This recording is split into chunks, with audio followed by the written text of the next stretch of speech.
For the first time in 6 years, we will not be bringing you a preview of our teams in the Georgia Dome because unfortunately, none of our teams made the Georgia Dome, but we will have the Gridiron Central wrap-up show coming up now.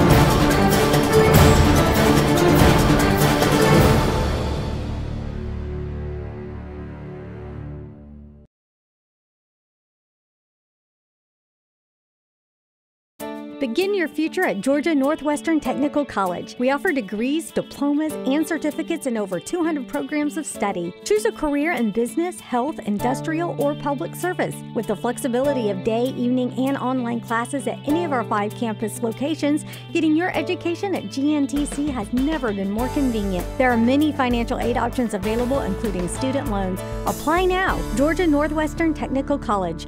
Your college, your town, your future. Welcome to the Gridiron Central wrap-up show. I'm your host, Jim Alred. I've been away from you for about a week and a half to 2 weeks now. What has happened in that time frame? Well, Ringgold, who had never won a playoff game in a football playoff game in school history, won 3 of them to get to the state semifinals. Unfortunately, they lost to Washington County last week in the Class AAA semifinals, bringing an end to the football season for all of the Gridiron Central teams. A week before that, Darlington lost to Elka, and Calhoun lost to Benedictine after traveling all the way down to Savannah. That was Calhoun's first loss outside the Georgia Dome in 6 years. Several key takeaways from the 2013 season. Since we don't have the Dome to preview, we can talk about some key takeaways from the season. First off, Calhoun wins yet another region title. I can't remember if it was 13 or 14 or 18 gazillion. The Yellow Jackets won the Region 7 AA title, but take this to the bank. They will not win the Region 7 AA title next year. Why is that? Because they're moving to AAA. We'll talk about that later in the show. Also, the Yellow Jackets in their season short of the Georgia Dome for the first time in 6 years. Still a good season for Calhoun, but when you're so used to getting to the Dome every year, falling short probably a little bit of a disappointment. Model had a very solid season. It ended kind of on a bad note with 2 or 3 straight losses there at the end, but the Blue Devils posted a second straight winning record, a second straight trip to the playoffs, and if that football attitude takes in, if they continue working hard at Model, this is a team that could be making noise not only next year, but for a few years to come. Cedartown had a phenomenal 9-1 season. The Bulldogs unfortunately lost late in the season, the 9-1 regular season, they lost the first round of the playoffs. Nick Chubb, phenomenal, umpteen million yards as usual. You know, obviously next year he's gonna graduate, go off to the University of Georgia. Cedartown unfortunately lost late in the regular season. That cost them the number 4 seed, and unfortunately Sandy Creek was who they had to play, lost in the first round of the state playoffs. Still a great season for Cedartown. A 9-1 regular season is nothing to be ashamed of. Hopefully maybe next year. And of course, Cedartown's another one of those teams involved in the classification shifts up and down. Again, we'll talk about that later on in the show. The Darlington Tigers, another solid season. A lot of people coming into this year thought losing 4-year starter Brad Butler, quarterback, would hurt them. You know what? The Tigers kept on keeping on. Very good season for them. First round playoff win, and losing to Elka in the second round of the state finals is nothing to be ashamed of at all. Probably, one of the big Cinderella stories of the year, Ringgold. Ringgold finishes a number 2 seed in Region 5 AAA and then makes a big run through the playoffs, winning 3 games, getting all the way to the state semifinals. This is a team that had never won a football playoff game in school history. They win 3 of them this year. Great season for the Tigers.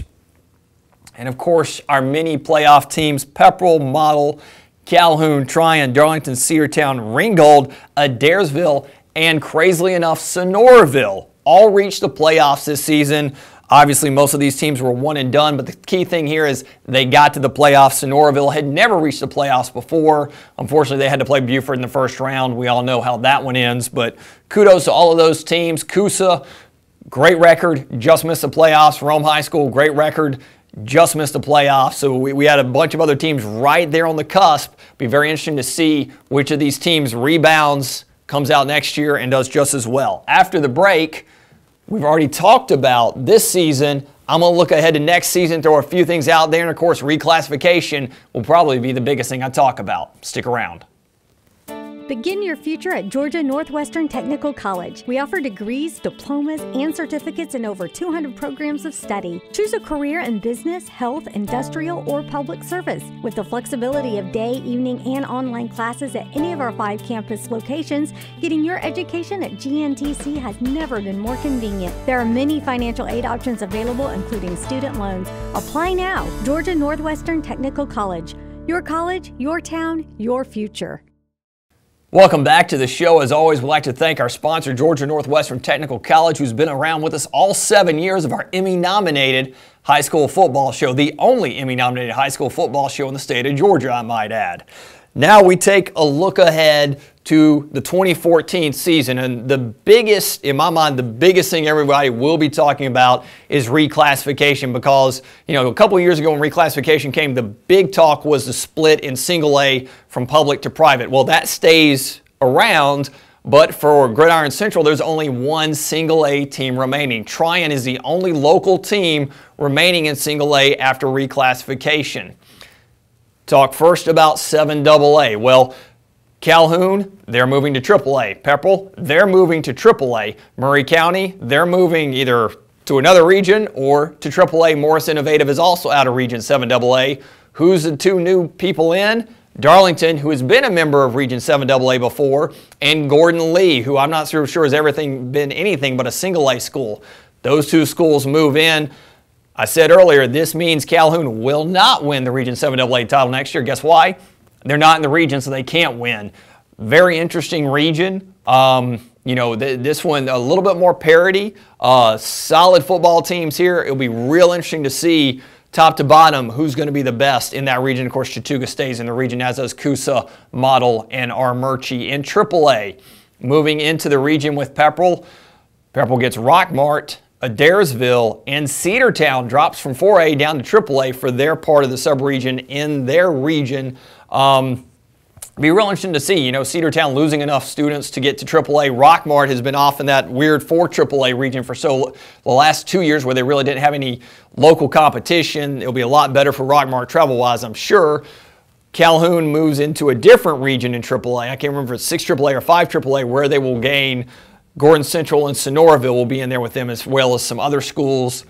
You know, for Calhoun, moving to AAA, I don't think it's going to be a major problem for them. I think they're going to do quite well. The key thing to note here, both Cartersville and Buford moved out of AAA. Not to say that there aren't plenty of other great schools in AAA right now, but that was a big move up. Watch for Calhoun to be successful in AAA as well. In 5A, Rome, of course, stays solid in 5A, moving into their region. Cass and Dalton. So Rome getting a couple more local schools, closer local schools to play in their region. Should benefit the Wolves a little bit there, especially with travel times. And of course, you know, the new regions there, the big thing too is which teams are going to take this season into the offseason, work really, really hard, and try to be the surprise teams in 2014. Every year I tend to throw out a couple of names there. For me, looking at it, you know, obviously I'm going to go with, you know, I am going to say I think Coosa, which was one of my surprise teams from last year's Gridiron Central review show. I'm still going to say I think Coosa, and I'm not so sure it's going to be a surprise. They had a really good season this year, a winning record, couldn't make the playoffs. I see them as a team that probably should make the playoffs next year. Model, again, I think they're going to be in the Region 7AA title hunt again next year. Watch out for them, but again, I'm not so sure that's a surprise. In fact, I'm not so sure I have a great surprise team in all of this, because Darlington's been good. I think they're going to be in the hunt in Region 7AA, but again, that's not a surprise. You know, of all the ones I could see, maybe Rome. They had a 5-5 record this year. If they can make major improvement, I think that would surprise some people if they could not so much get back to the playoffs, but if they can make a run at the region title. Again, we have a long way to go before we talk about that.